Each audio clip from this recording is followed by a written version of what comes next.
Jalanan menuju daerah perbukitan di Jawa Tengah selalu memiliki suasana yang sulit ditebak, terutama saat malam turun dan kabut mulai bergerak dari sela-sela pepohonan. Ardan menyadari hal itu sejak pertama kali ia menerima pesan masuk dari seorang penonton setia yang mengirimkan tautan video viral tentang sebuah rumah makan bernama Warung Lestari.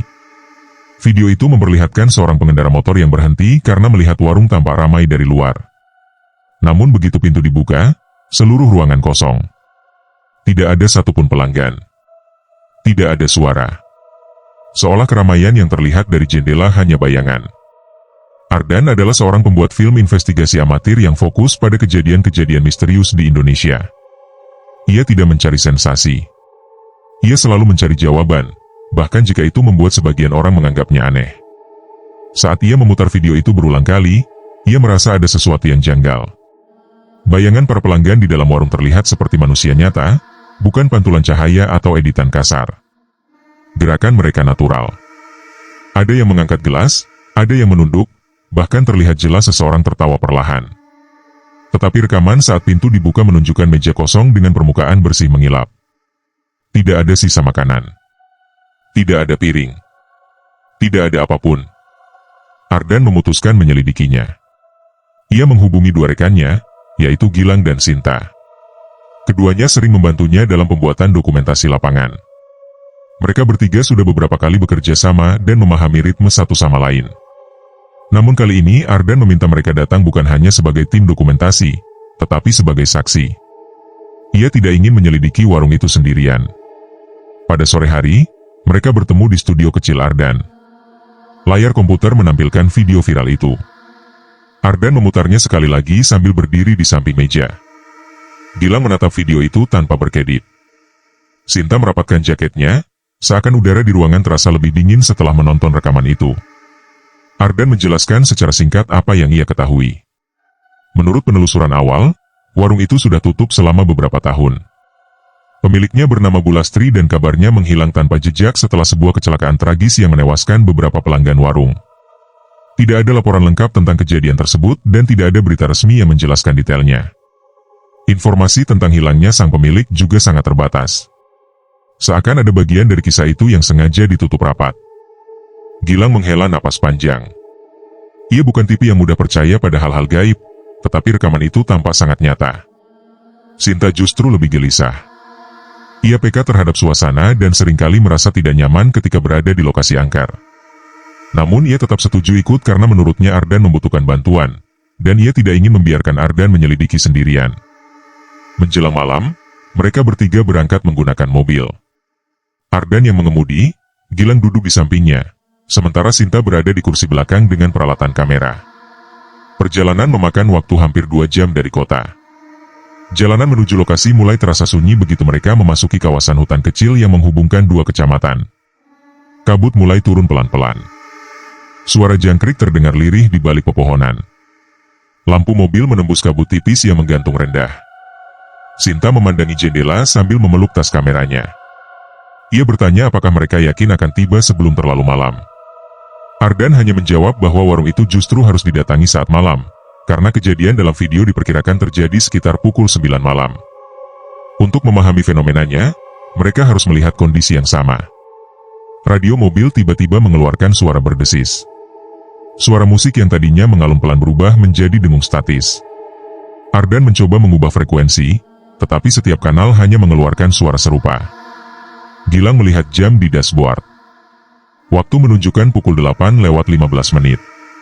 Saat radio hampir dimatikan, terdengar suara samar negeri, seperti suara perempuan berbicara pelan.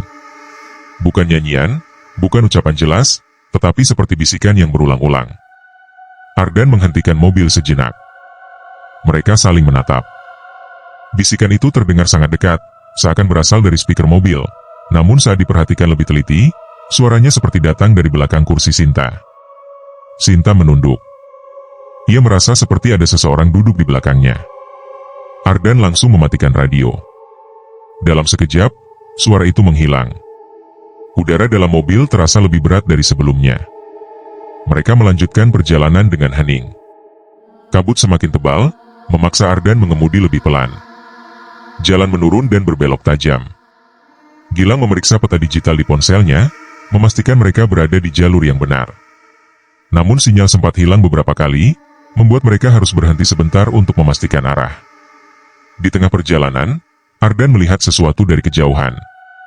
Seberkas cahaya kuning di sisi kiri jalan. Semakin dekat, cahaya itu semakin jelas. Itu lampu warung. Warung Lestari. Bangunan itu tampak tua dengan atap genteng kusam dan dinding kayu yang mulai lapuk. Sebuah bohlam kuning tergantung di teras, bergoyang pelan tertiup angin malam. Dari luar, warung itu terlihat kosong. Tidak ada suara. Tidak ada gerakan.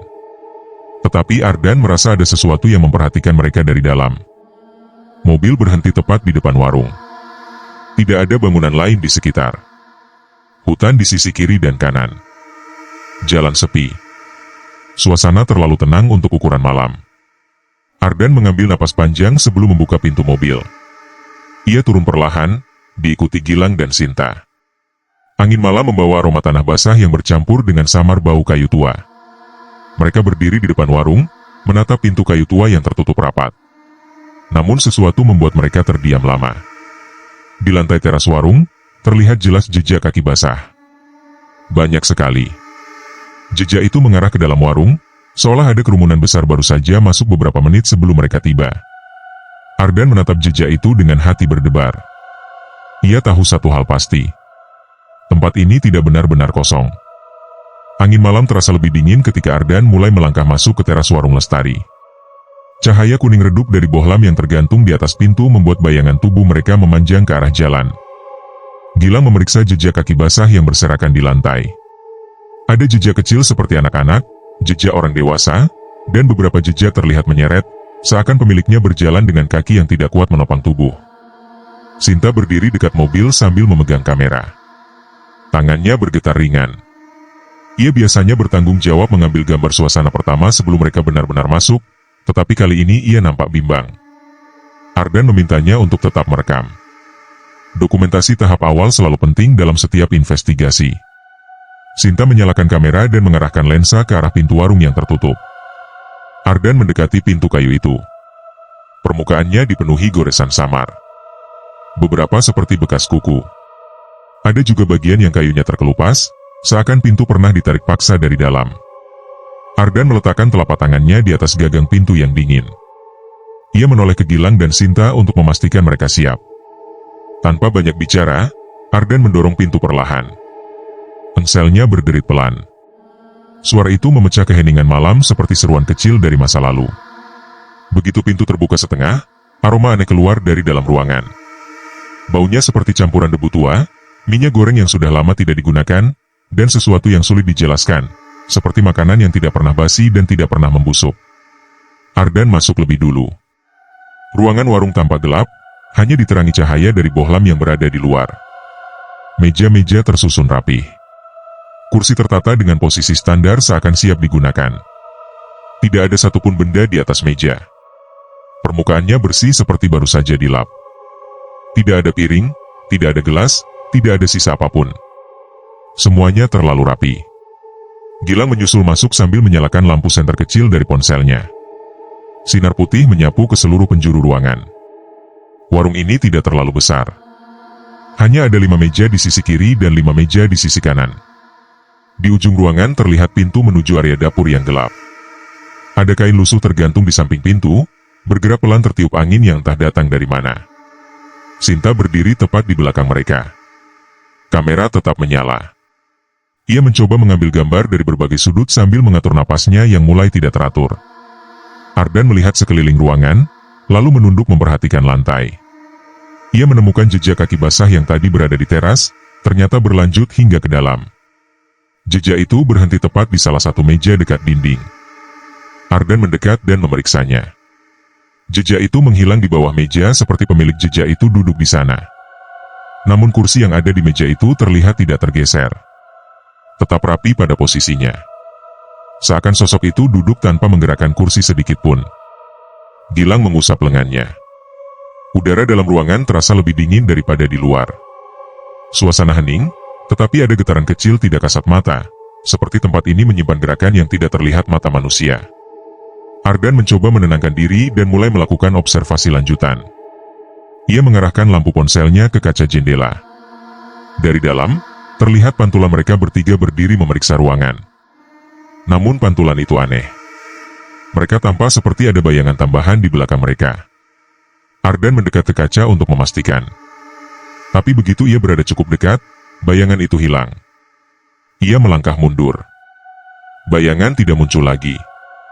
Ardan mencoba mencari hal yang bisa menjelaskan fenomena dalam video viral. Ia memeriksa sisi dinding. Ia berharap menemukan semacam cermin, atau sesuatu yang memantulkan cahaya secara tidak sengaja sehingga menciptakan ilusi. Tetapi dinding itu hanya papan kayu biasa. Tidak ada permukaan mengkilap. Ardan meminta Gilang untuk merekam keseluruhan ruangan menggunakan ponsel cadangannya. Gilang mengangkat ponsel dan menekan tombol rekam. Ia memutar tubuhnya perlahan mengikuti permintaan Ardan. Setelah selesai merekam, Gilang memutar ulang video itu untuk melihat hasilnya. Ia langsung terpaku. Matanya tidak berkedip. Sinta mendekat untuk melihat apa yang membuat Gilang terdiam. Dalam rekaman ponsel itu, terlihat meja nomor 3 dipenuhi oleh piring dan gelas. Ada makanan yang tampak seperti nasi, sayur, dan lauk rumahan. Bahkan terlihat uap tipis naik dari permukaan makanan, seakan baru saja disajikan. Tapi ketika mereka menurunkan ponsel dan melihat meja itu langsung dengan mata mereka sendiri, meja tersebut kosong. Tidak ada apapun di atasnya. Permukaannya kering dan bersih. Sinta menahan napas sambil mundur perlahan. Ia merasa merinding hebat. Ardan meraih ponsel Gilang dan memutar ulang rekaman itu. Ia melihat setiap detail di dalam video. Tidak ada tanda-tanda editing digital. Tidak ada distorsi pada gambar. Tidak ada glitch. Makanan itu terlihat nyata. Bahkan sendok yang tertinggal di tepi piring tampak seperti sedikit basah. Ardan mengusapkan jari pada permukaan meja. Tidak ada noda. Tidak ada bekas minyak. Tidak ada tanda kehidupan. Ia mencoba berpikir logis, tetapi fenomena ini terlalu nyata. Mau tidak mau, mereka mulai sadar bahwa apapun yang terekam kamera mungkin menunjukkan kebenaran lain yang tidak bisa dilihat oleh mata manusia. Gilang tiba-tiba terdiam sambil menunjuk kursi di pojok kanan ruangan. Kursi itu bergeser dengan suara sangat pelan, hampir tidak terdengar. Namun jelas kursi itu berpindah posisi. Dari awalnya menempel ke meja, kini kursi itu tampak mundur sedikit. Ardan menghampiri kursi itu. Ia memeriksa lantainya. Tidak ada jejak tangan atau apapun. Tidak ada tali. Tidak ada penjelasan. Suara lembut seperti seseorang menghela napas terdengar dari arah pintu dapur. Mereka bertiga langsung menoleh. Pintu kayu dapur sedikit terbuka. Cahaya dari ruang utama membuat bagian ujung dapur terlihat lebih gelap seperti lorong panjang. Suara itu tidak keras, tetapi terasa dekat. Sinta memusatkan kamera ke arah itu. Tangannya gemetar. Ardan menelan ludah. Ia merasa ada sesuatu yang menunggu mereka di sana. Bukan sekadar ruang kosong. Bukan sekadar ruangan tua. Tempat ini seakan hidup. Ardan melangkah pelan menuju pintu dapur. Setiap langkah terasa berat, seolah lantai menghisap tenaganya. Sinta dan Gilang menyusul dari belakang. Saat Ardan membuka pintu dapur sepenuhnya, udara dingin seperti keluar dari ruangan gelap itu. Mereka menatap kegelapan di dalam dapur. Dan dari tempat itu, terdengar suara samar seperti sendok yang beradu dengan piring. Suaranya jelas, pelan, dan berasal dari dalam kegelapan. Tidak ada cahaya. Tidak ada orang. Namun suara itu terus berulang, seperti seseorang sedang makan di dalam sana. Suara sendok beradu dengan piring dari dalam dapur membuat suasana berubah drastis. Tadi ruangan warung sudah cukup menyeramkan karena meja yang terlihat penuh hanya melalui kamera, tetapi dapur jauh lebih gelap dan terasa lebih berat. Ardan berdiri di ambang pintu dapur sambil menahan napas. Ia tidak tahu apa yang menunggu di dalam, tetapi suara itu jelas ada. Tidak terlalu keras, tidak terlalu cepat, namun ritmis seperti seseorang yang sedang makan perlahan. Gilang mengangkat senter ponselnya dan mengarahkannya ke dalam dapur. Cahaya putih itu menembus sebagian kegelapan, tetapi ada bagian ruangan yang tetap hitam pekat, seolah cahaya tidak mampu masuk lebih dalam. Dinding dapur terbuat dari papan kayu yang lembab. Lantai sedikit retak dengan beberapa titik hitam yang terlihat seperti bekas terbakar. Di sisi kiri terdapat meja panjang dengan beberapa peralatan dapur berdebu. Panci tua, wajan besar, dan beberapa piring pecah terpajang sembarangan. Namun tidak ada apapun yang bergerak. Tetapi suara sendok itu tetap terdengar. Ardan mencoba melangkah masuk. Lantai terasa lebih dingin, seperti ia sedang berjalan di atas lantai batu yang belum pernah tersentuh matahari. Sinta mengangkat kamera tinggi-tinggi agar cahaya dari lampu kecilnya cukup membantu melihat lokasi. Ia tampak sangat tegang, tetapi naluri dokumenternya tetap bekerja, memastikan setiap detik terekam. Ardan menoleh ke sisi kanan dapur. Ada lemari kayu tua dengan pintu setengah terbuka. Dari celah lemari itu keluar aroma yang berbeda dari bagian lain ruangan. Aromanya agak menyengat, seperti campuran makanan lama dan sesuatu yang membusuk. Namun lemari itu tidak menjadi sumber suara. Suara sendok itu berasal dari arah yang lain. Tepat di ujung dapur ada meja makan kecil. Meja itu terbuat dari kayu yang sudah pecah di beberapa bagian. Ada kursi di sampingnya. Kursi tersebut menghadap langsung ke meja, seperti seseorang memang duduk di sana. Namun dengan mata telanjang, tidak ada siapapun. Gilang memperkuat cahaya senternya ke arah meja kecil itu. Cahaya mengungkapkan sesuatu yang membuat mereka terdiam. Di atas meja itu terdapat sebuah piring kosong. Tidak ada makanan. Tidak ada sendok. Tidak ada apapun. Namun suara sendok beradu piring tetap terdengar, jelas, sangat dekat, bahkan seakan berada tepat di depan mereka. Ardan merasakan bulu kuduknya berdiri. Ia mendekat ke meja itu pelan-pelan. Setiap langkah membuat suara sendok itu terasa semakin nyaring. Tetapi tidak ada pergerakan yang terlihat. Tidak ada benda yang berpindah tempat. Tidak ada bayangan manusia. Hanya suara yang menggema di ruang gelap itu. Ardan mengangkat tangan dan menyentuh permukaan meja. Kayunya dingin, lebih dingin dari udara sekitarnya. Ia merasakan getaran halus di bawah permukaan, seperti meja sedang menahan sesuatu. Sinta merekam dari belakangnya dengan tangan yang gemetar. Ia tidak berani mendekat. Gilang mengawasi ruangan di belakang mereka, khawatir jika ada sesuatu yang bergerak tanpa mereka sadari. Ardan mulai berbicara dengan suara pelan. Ia bertanya apakah ada seseorang di sana. Ia mengatakan bahwa mereka tidak berniat mengganggu. Ia hanya ingin tahu apa yang sebenarnya terjadi di warung ini. Beberapa detik setelah itu, suara sendok tiba-tiba berhenti total. Keheningan memenuhi ruangan. Tidak ada suara langkah. Tidak ada helaan napas. Tidak ada apapun. Tapi tiba-tiba suara lain muncul. Suara itu lebih halus. Seperti seseorang menggesek sesuatu di atas lantai. Bukan langkah kaki. Lebih seperti kain yang diseret atau seseorang merangkak pelan. Suara itu berasal dari sudut gelap di belakang rak dapur. Sinar senter Gilang tidak cukup menjangkau sumber suara, membuat sudut itu tetap tertutup kegelapan pekat. Ardan mengarahkan ponselnya ke arah suara tersebut. Ia menyalakan fitur perekam. Sinta mengatur kamera ke arah yang sama. Suara gesekan itu semakin dekat. Terdengar seperti ada sesuatu bergerak dari bawah meja panjang menuju mereka. Gilang menelan ludah.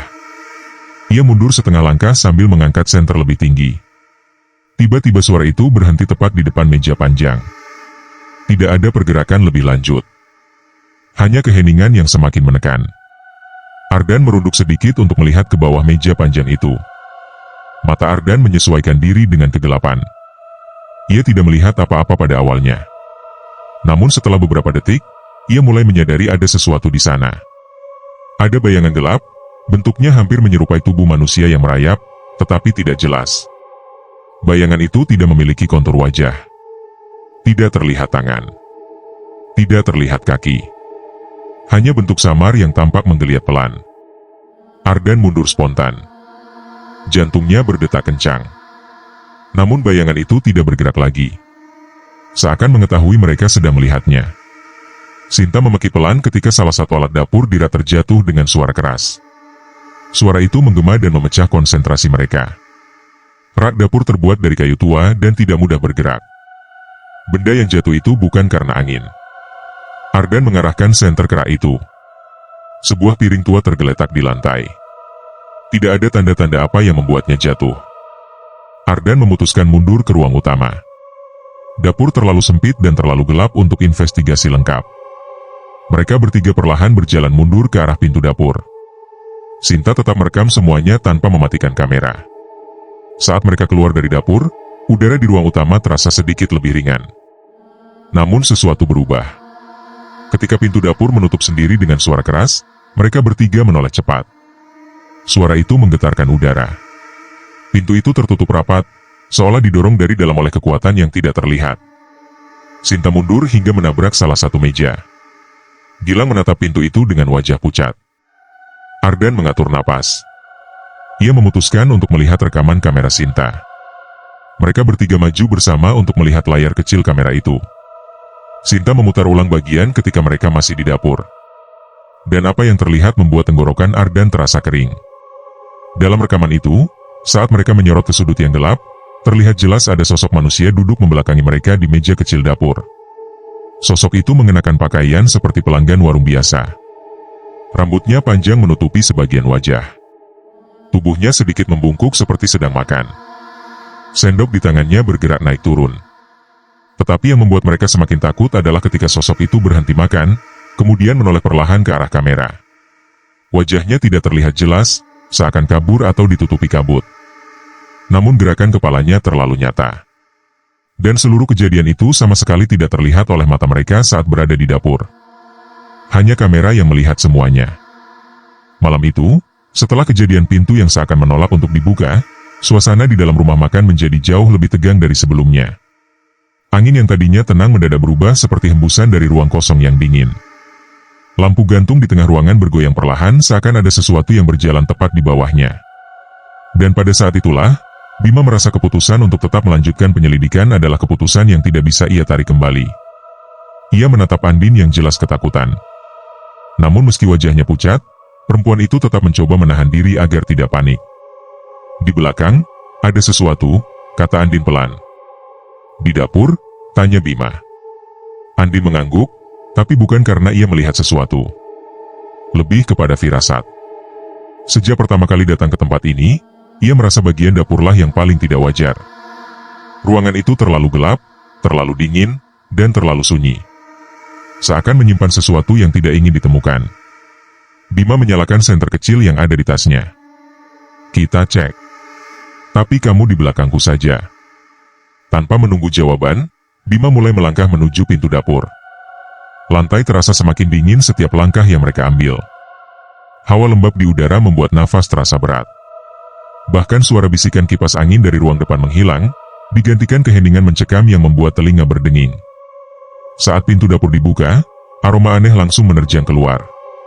Bukan bau busuk, bukan bau masakan lama, tapi aroma tanah yang basah bercampur dengan wangi bunga melati yang terlalu kuat. Andin menelan ludah. Bau bunga? Bukan cuma bunga, gumam Bima sambil memperhatikan dinding dapur. Ada bercak tanah di lantai. Bukan cuma satu titik, tetapi bekas langkah yang jelas terlihat. Jejak-jejak itu menandakan sesuatu pernah berjalan keluar dari dapur menuju ruang makan utama. Dan jejak itu bukan berasal dari sepatu manusia. Bentuknya tidak jelas, seperti telapak kaki kecil namun panjang, seolah bukan milik makhluk yang wajar. Ini dari mana? Bisik Andin. Bima jongkok, menyinari jejak itu lebih dekat. Tanahnya masih basah. Sepertinya baru saja terjadi. Dari arah sudut dapur, terdengar suara gesekan pelan. Seperti seseorang menyeret sesuatu di lantai. Bima secara refleks mengarahkan senternya ke arah sumber suara. Namun sinarnya hanya menangkap panci, rak kayu, dan kompor tua yang sudah berkarat. Lanjut masuk, tanya Andin dengan suara gemetar. Kita harus lihat semuanya. Tempat ini punya jawaban, jawab Bima. Mereka melangkah lebih dalam. Tepat di atas kepala, lampu neon berkedip berkali-kali seperti mencoba memberikan sinyal bahaya. Dapur itu tidak terlalu besar, tetapi terasa sumpek. Aroma melati semakin menyengat setiap langkah yang mereka ambil. Hingga akhirnya mereka melihat sesuatu yang membuat keduanya berhenti. Di ujung dapur, ada pintu kayu kecil. Bukan pintu utama menuju halaman belakang. Pintu ini berbeda. Warnanya lebih tua, dan gagangnya seperti terbuat dari besi lama. Sebagian kayunya retak, seperti sudah lama tidak dibuka.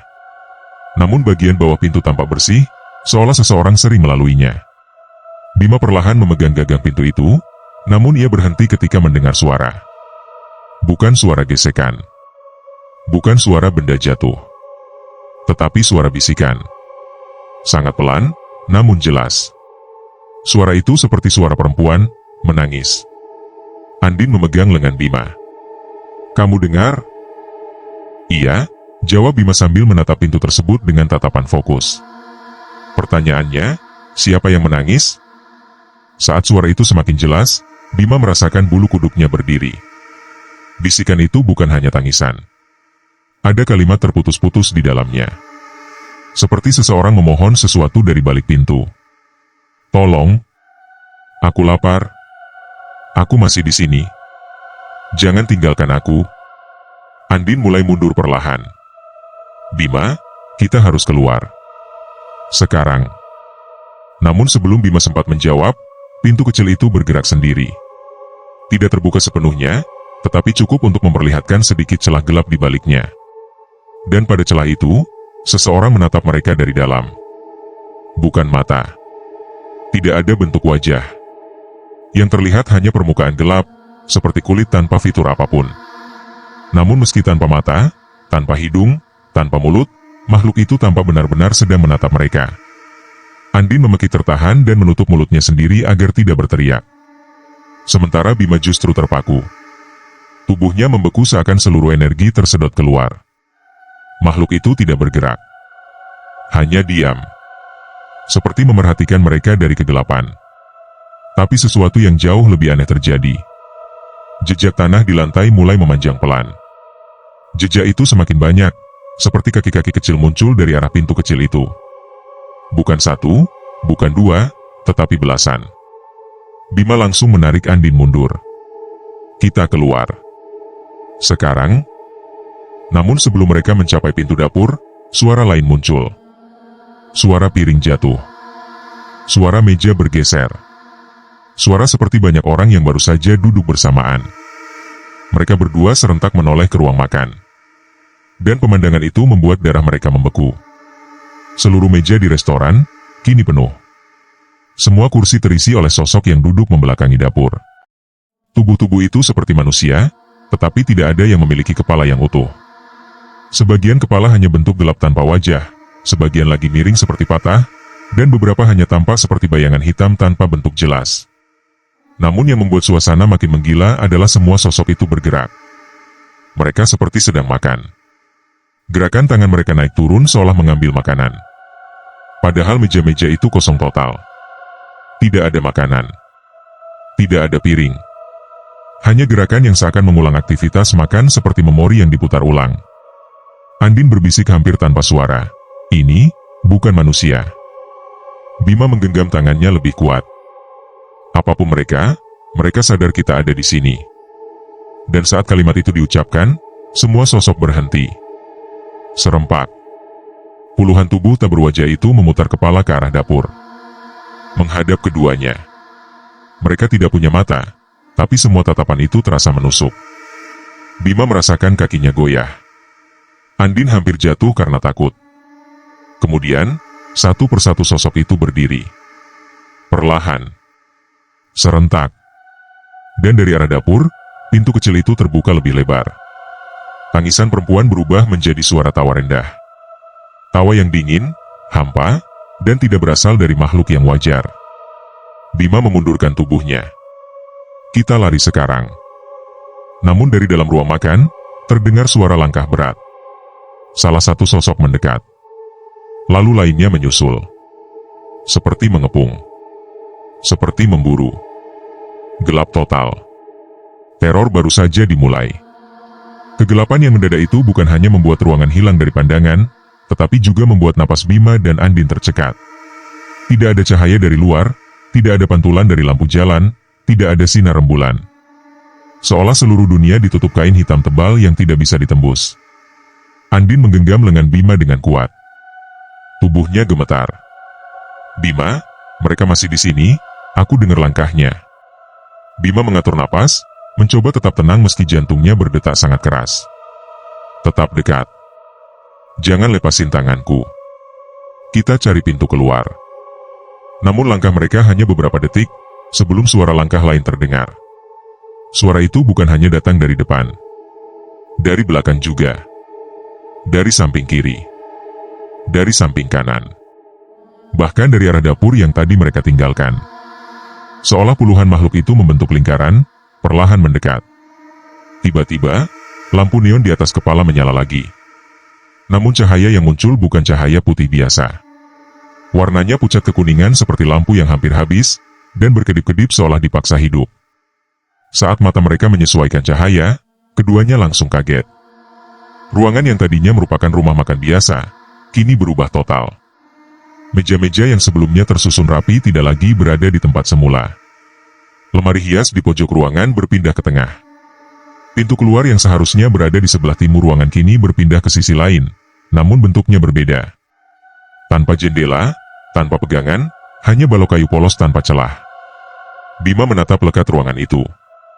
Ini bukan layout yang tadi. Bukan rumah makan yang tadi.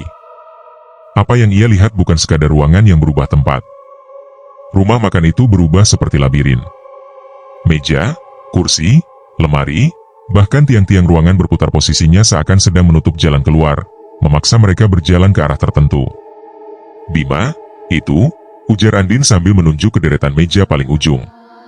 Ada sosok hitam berdiri diam di sana. Tubuhnya tinggi, memanjang tidak wajar. Lehernya terlalu panjang sementara kepalanya sedikit menunduk. Wajahnya tetap tanpa fitur. Hanya permukaan gelap datar yang terasa seperti menatap keduanya. Sosok itu tidak bergerak. Namun bayangannya memanjang pelan ke arah mereka, seperti cairan hitam merayap di lantai. Andin mundur satu langkah.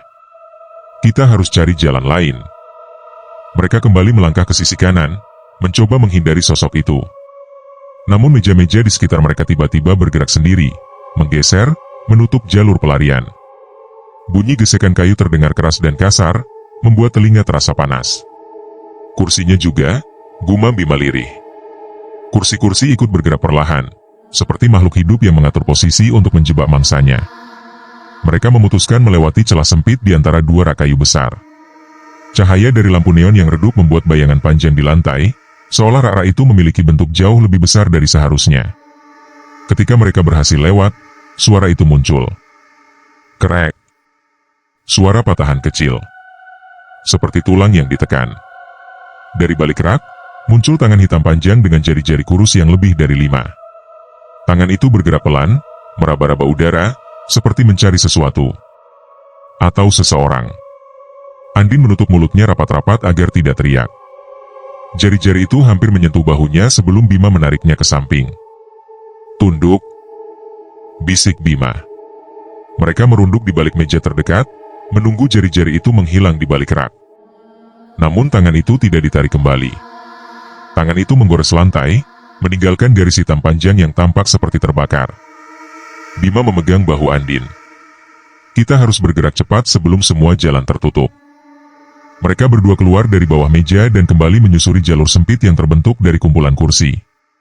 Lampu di atas mereka terus berkedip, membuat ruangan terasa seperti berada dalam dimensi berbeda. Andin mulai kehabisan napas. Kenapa ruangan ini bisa berubah begitu cepat? Ini bukan manusia yang melakukannya. Bukan, jawab Bima. Tapi ada sesuatu yang mengendalikan tempat ini. Langkah mereka berhenti ketika mendengar suara dari arah dapur. Suara tangisan perempuan. Tangisan itu kini jauh lebih jelas. Bukan lagi bisikan. Bukan lagi suara yang terpatah-patah. Tetapi suara menangis keras, melengking, seolah perempuan itu sedang merasakan sakit yang tidak bisa dijelaskan. Aku lapar. Aku lapar.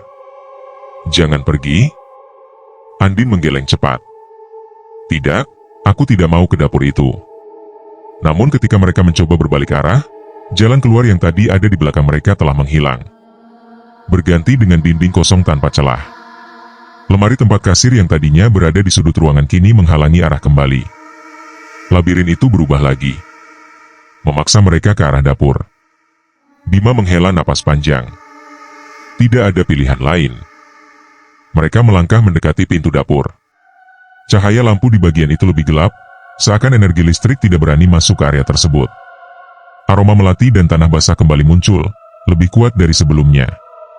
Saat pintu dapur terbuka sedikit karena dorongan angin, Bima menyinari bagian dalam dengan senter kecil yang ia genggam erat.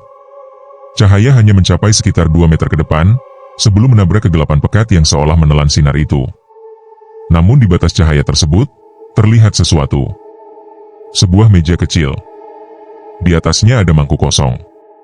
Dan di sampingnya, sosok perempuan duduk membelakangi mereka. Rambut panjangnya menjuntai ke lantai, menutupi wajah dan punggungnya. Bahunya naik turun seperti sedang menangis keras. Andin langsung meraih tangan Bima. "Bima, jangan dekati dia." Namun sebelum Bima sempat menjawab, perempuan itu berhenti menangis. Tubuhnya membeku. Lalu pelan, sangat pelan, kepalanya menoleh. Bukan memutar secara biasa. Kepala itu berputar penuh ke belakang hingga menghadapi mereka tanpa ia menggerakkan tubuhnya sedikit pun. Dan wajah itu tidak memiliki mata, tidak memiliki hidung, tidak memiliki mulut. Tetapi dari permukaan gelap itu, muncul senyum yang tidak seharusnya ada. Senyum yang terbentuk bukan dari bibir, melainkan dari kulit yang membuka sendiri. Senyum yang terlalu lebar untuk ukuran manusia. Bima memundurkan langkahnya perlahan. Siapapun dia bukan manusia. Perempuan itu bangkit. Tangannya terkulai panjang melebihi lutut. Lehernya tertekuk aneh. Dan ketika ia berdiri sepenuhnya, ia mengeluarkan suara. Suara tawa. Tawa yang sama dengan suara yang mereka dengar ketika lampu padam. Tawa yang membuat darah seakan membeku. Seluruh ruangan bergetar pelan. Dan pada saat itu, mereka menyadari sesuatu. Makhluk itu mendekat. Dan labirin rumah makan mulai tertutup dari semua arah. "Bima," suara Andin pecah. "Kalau kita tidak keluar sekarang, kita akan mati di sini." Tangisan yang berubah menjadi tawa itu terus bergema, keras dan melingkar seperti datang dari seluruh penjuru dapur. Andin memeluk lengan Bima semakin kuat, seolah jika ia melepaskannya sedikit saja, dirinya akan diseret ke dalam kegelapan yang menelan ruangan itu.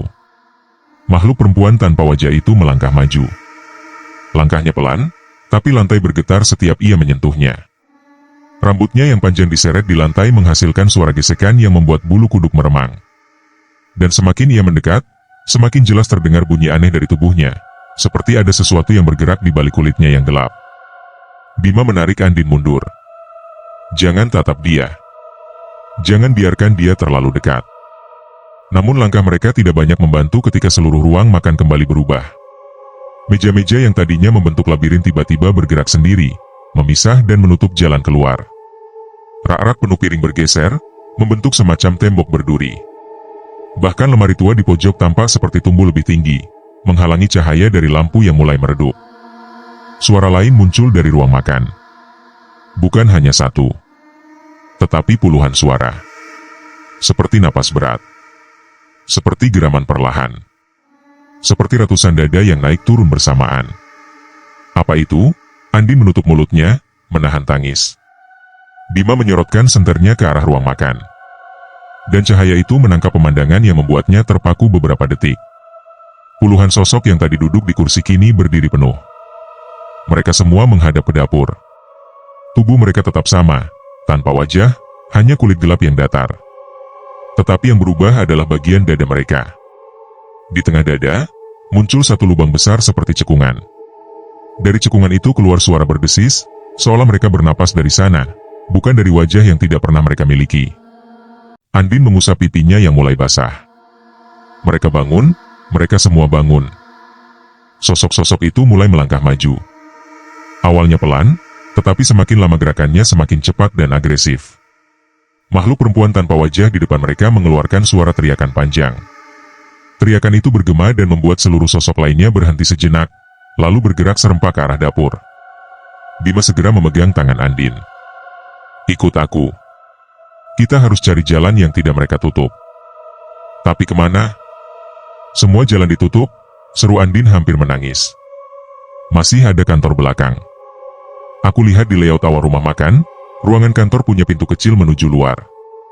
Pasti masih ada." Bima menarik Andin sambil berlari melewati ruang dapur yang berubah menjadi lebih panas dan lembab.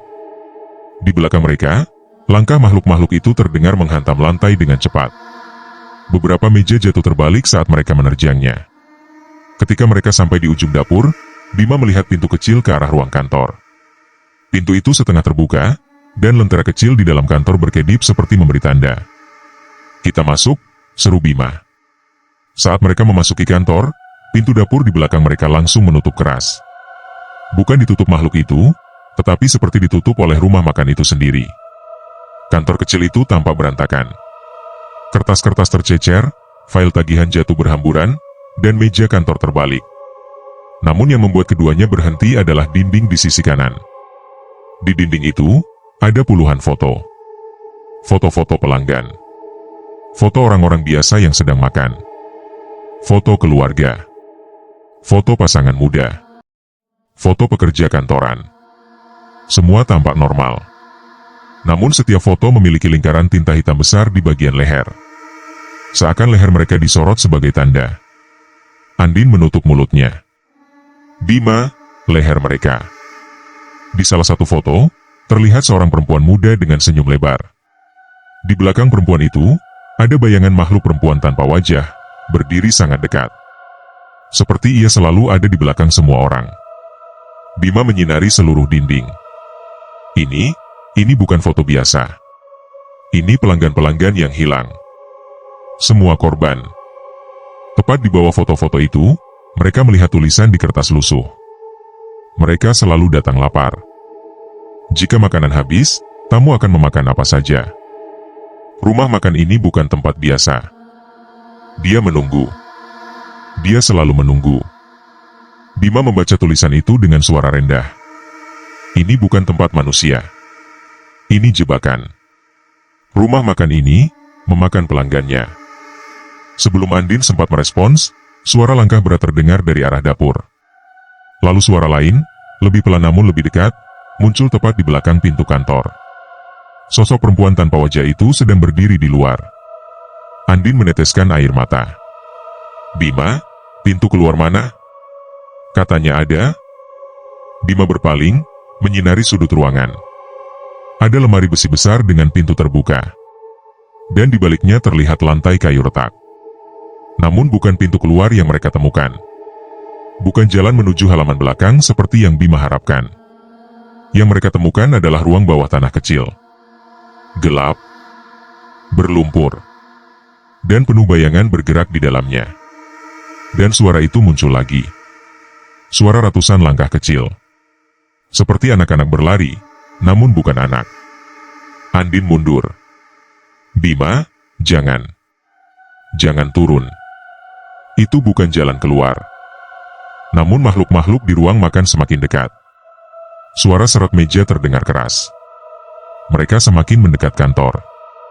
Dapur bergetar. Meja bergeser. Dan suara tawa perempuan itu meledak, memenuhi seluruh ruangan. Seolah memaksa mereka turun ke lubang gelap itu. Seolah lubang itu memang ditujukan untuk mereka. Bima memegang wajah Andin. Kalau kita tetap di sini, mereka masuk. Kalau kita turun, kita tidak tahu apa yang menunggu. Andin menangis. Aku tidak mau mati. Dan aku tidak akan biarkan kamu mati. Bima menatap ruang bawah tanah itu dalam-dalam. Bayangan-bayangan bergerak cepat, semakin dekat. Bima menarik napas panjang. Kita turun. Sekarang, sebelum Andin memiliki waktu untuk menolak, pintu kantor mendadak bergetar keras. Makhluk-makhluk itu memukul pintu. Menyeret kuku-kuku mereka di kayu. Berusaha masuk. Saat pintu kayu hampir pecah, Bima dan Andin melompat ke dalam ruang bawah tanah. Gelap total menelan mereka. Tubuh Bima dan Andin jatuh ke dalam ruang bawah tanah itu tanpa bisa mengontrol arah. Lantai tanah yang dingin dan lembab menghentikan jatuh mereka dengan keras. Suara deras dari atas, suara pukulan, gesekan, dan tawa yang memecah telinga, langsung terasa seperti tertutup oleh lapisan tanah tebal yang memisahkan dunia di bawah dan dunia di atas. Gelap. Gelap yang benar-benar sempurna. Tidak ada cahaya. Tidak ada celah. Hanya suara napas mereka yang terengah-engah, bercampur dengan demusan halus dari sesuatu yang bersembunyi di dalam kegelapan. Bima mengambil senternya dengan tangan bergetar. Lampu kecil itu berkedip beberapa kali sebelum akhirnya menyala. Sorotan cahaya lemah memotong kegelapan, memperlihatkan dinding tanah yang kasar serta kabut lembab yang menggantung di udara. Andin menarik napas panjang. Ini tempat apa? Kok lembab banget, dan baunya, kayak bau tanah kuburan. Bima mengarahkan cahaya ke depan. Dan apa yang mereka lihat membuat keduanya terdiam. Ruang bawah tanah itu bukan ruang kecil biasa. Bentuknya memanjang jauh ke depan, seperti lorong rahasia yang dibuat secara sengaja. Dindingnya penuh goresan. Bukan goresan pahat, melainkan goresan kuku. Terlihat jelas bekas-bekas panjang, dalam, dan tidak teratur. Seakan puluhan tangan pernah menggaruk dinding itu secara bersamaan. Sebagian goresan masih berwarna gelap, seperti baru terjadi. Andin merapat ke Bima. Ini, mereka pernah turun ke sini. Para korban? Bima mengangguk pelan. Dan mereka berusaha keluar, tapi tidak pernah berhasil. Lorong itu senyap. Namun di ujungnya terdengar suara samar. Seperti napas kecil. Seperti seseorang yang menangis pelan. Bima memperbesar cahaya. Kita harus terus jalan. Kalau kita berhenti, mereka yang di atas bisa menemukan jalan masuk ke sini. Andin mengangguk meski wajahnya gemetar. Mereka berjalan pelan menyusuri lorong gelap itu. Setiap langkah membuat tanah di bawah kaki terdengar basah, seperti berjalan di lumpur. Aroma melati sesekali muncul, bercampur dengan bau tanah basah dan sesuatu yang lain, aroma daging yang hampir busuk. Semakin jauh mereka masuk, semakin kuat suara itu terdengar. Bukan hanya satu suara. Ada beberapa. Menangis, merengek, mengeluh.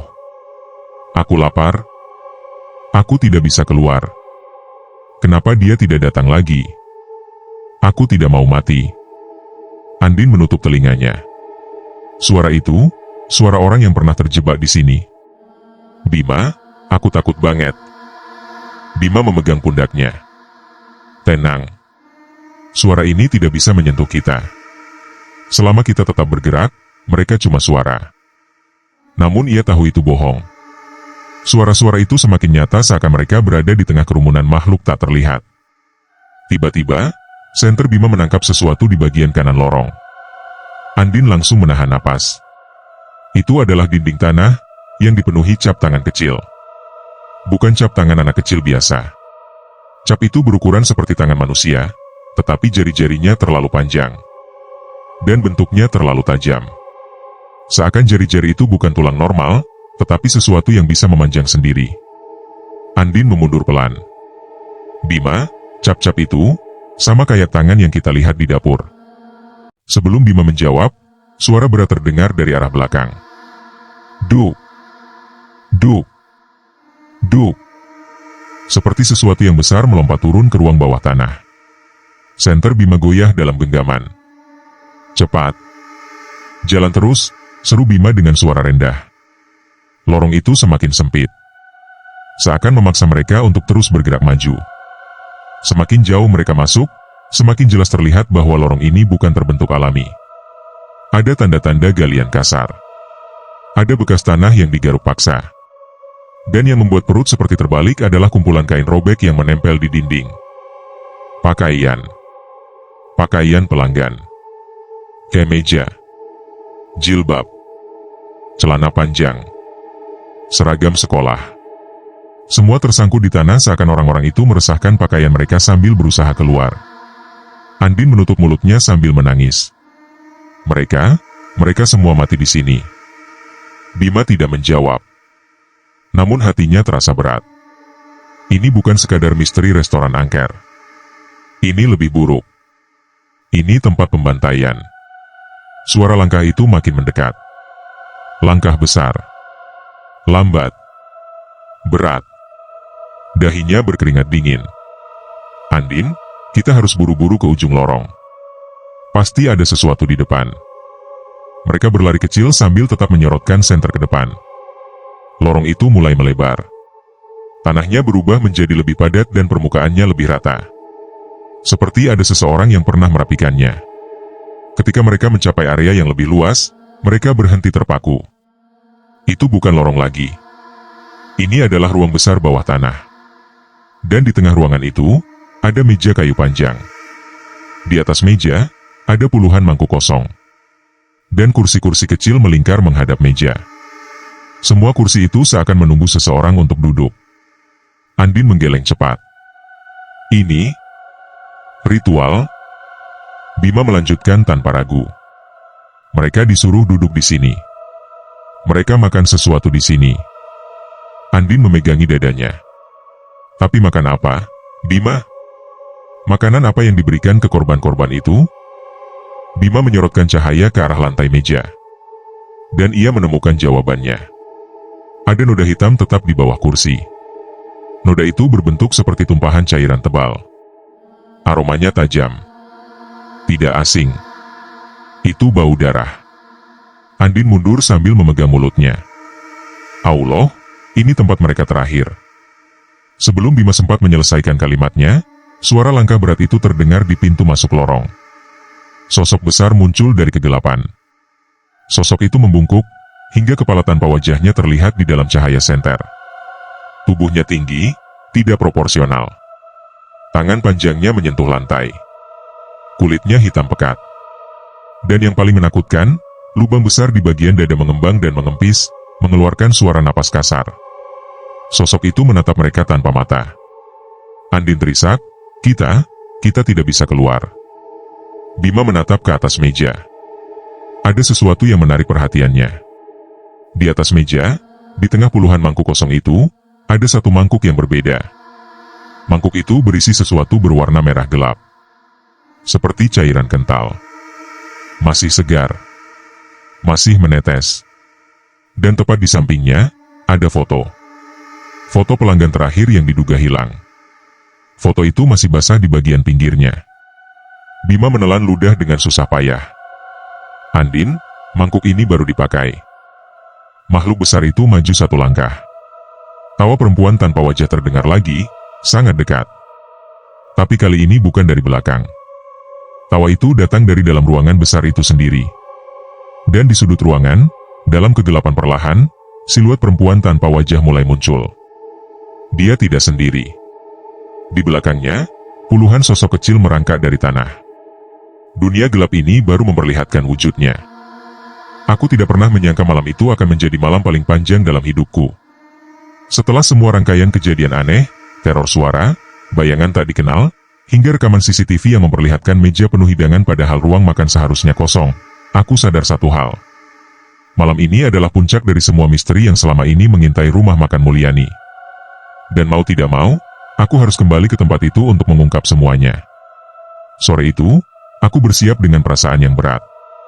Luka kecil di pundakku akibat kejadian semalam masih terasa nyeri, tapi tidak ada pilihan lain. Aku tahu kalau aku menunda, mungkin semuanya akan jauh lebih buruk. Sementara itu Dina berdiri di sampingku, tanpa gelisah sambil merapikan jaketku. Wajahnya pucat dan matanya sembab seperti habis menangis. Kamu yakin mau balik lagi malam ini? Suara Dina lirih dan hampir bergetar. Aku harus.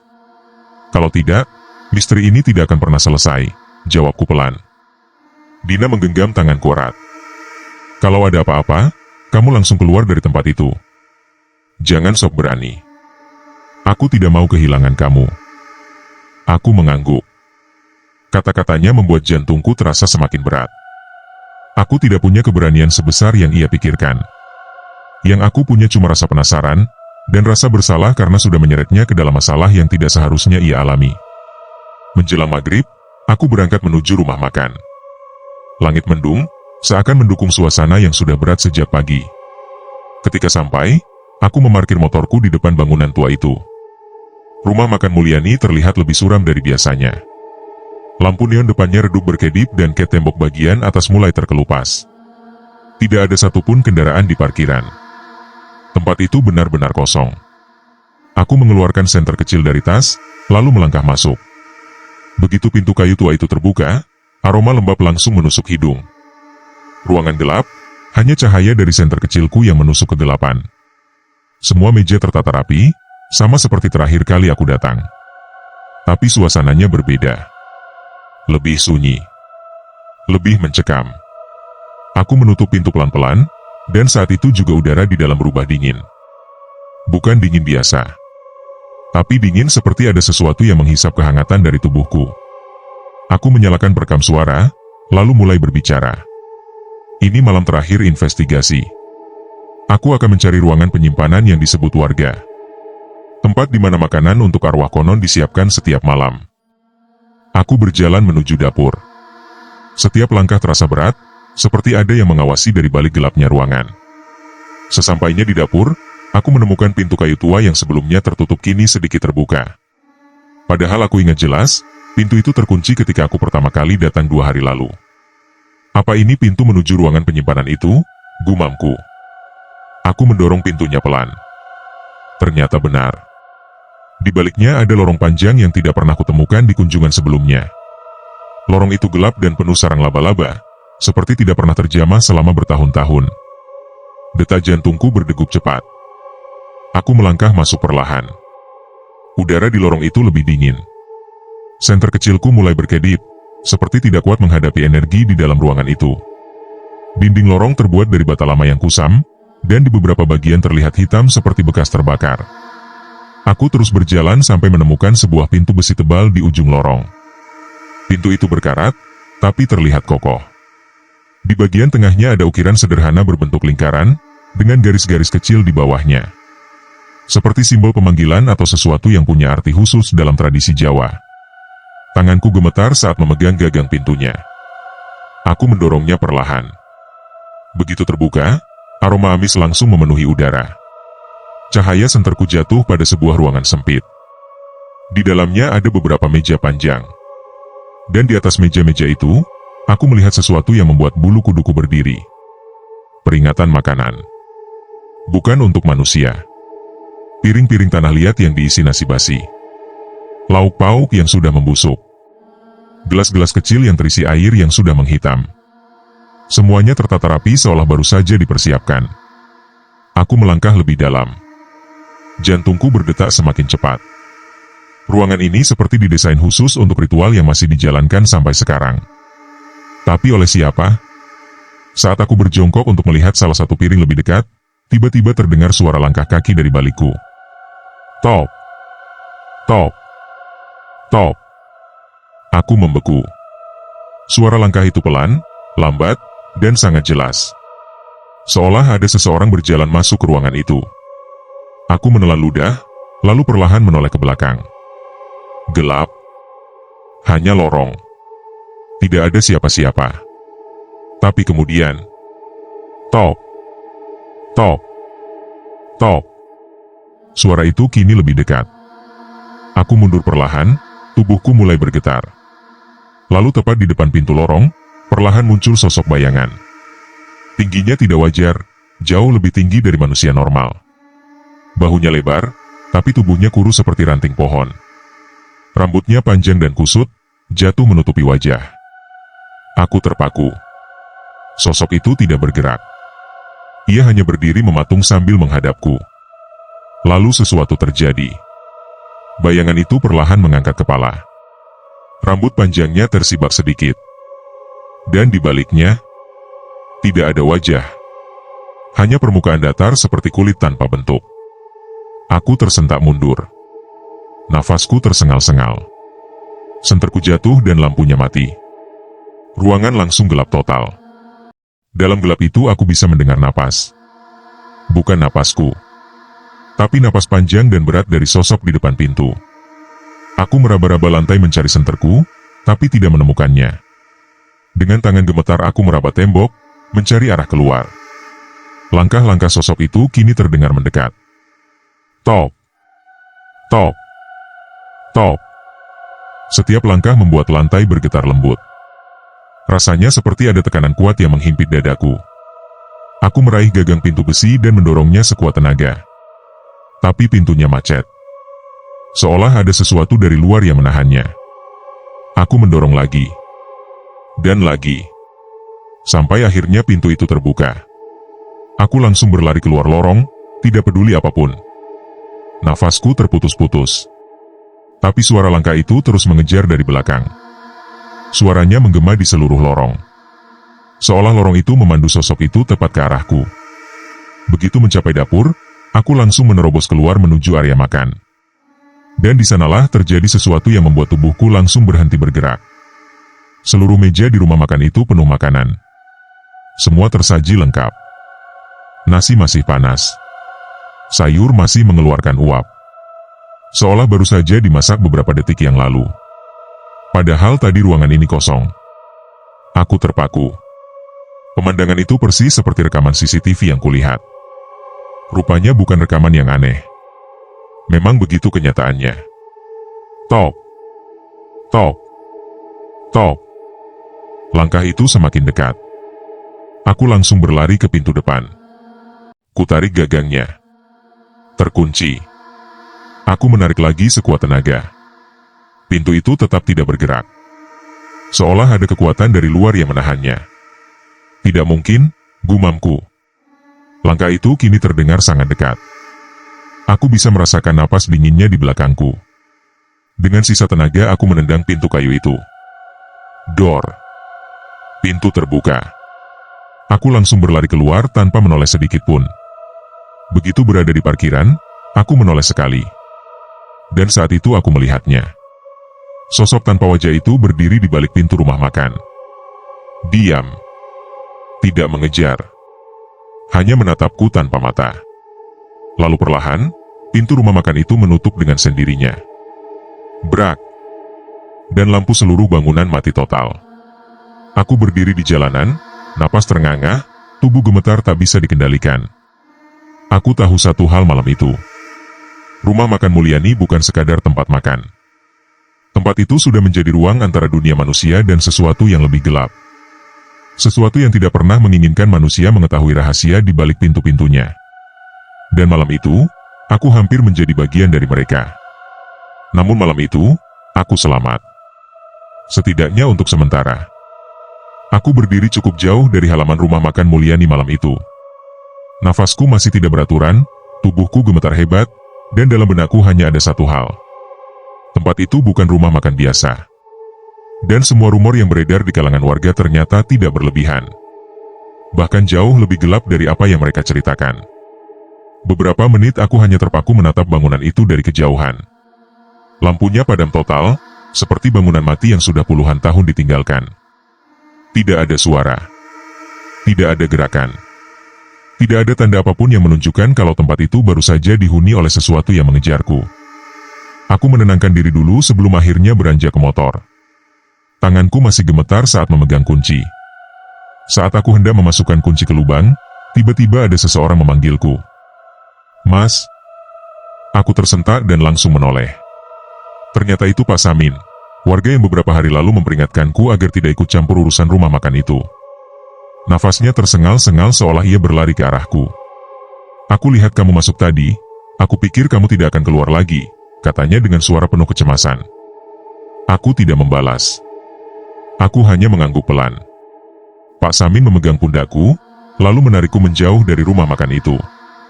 Kita bicara di tempat lain. Bukan di sini. Aku ikut berjalan tanpa banyak bertanya. Kami berhenti di sebuah warung kopi kecil yang sudah setengah tutup. Lampunya remang-remang dan tidak ada pengunjung lain. Begitu duduk, aku langsung mengatakan semuanya.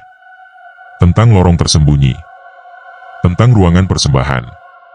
Tentang meja yang tiba-tiba terisi makanan. Tentang sosok tanpa wajah yang mengejarku. Pak Samin hanya menunduk. Lama sekali. Lalu akhirnya ia berkata pelan. Mas, apa yang kamu lihat malam ini pernah terjadi puluhan tahun lalu. Aku terdiam. Dulu, rumah makan itu sangat ramai. Pemiliknya sangat terkenal. Orang-orang bilang masakannya paling enak di satu kecamatan. Sampai akhirnya terjadi kecelakaan yang merenggut nyawa beberapa pembeli yang makan di sana. Kejadiannya malam-malam, dan para korban meninggal begitu saja di meja makan sambil menunggu pesanan datang. Aku langsung merinding. Setelah itu, pemilik rumah makan mencoba melakukan ritual. Ia percaya para korban meninggal dalam keadaan tidak tuntas. Tidak sempat makan. Tidak sempat kembali.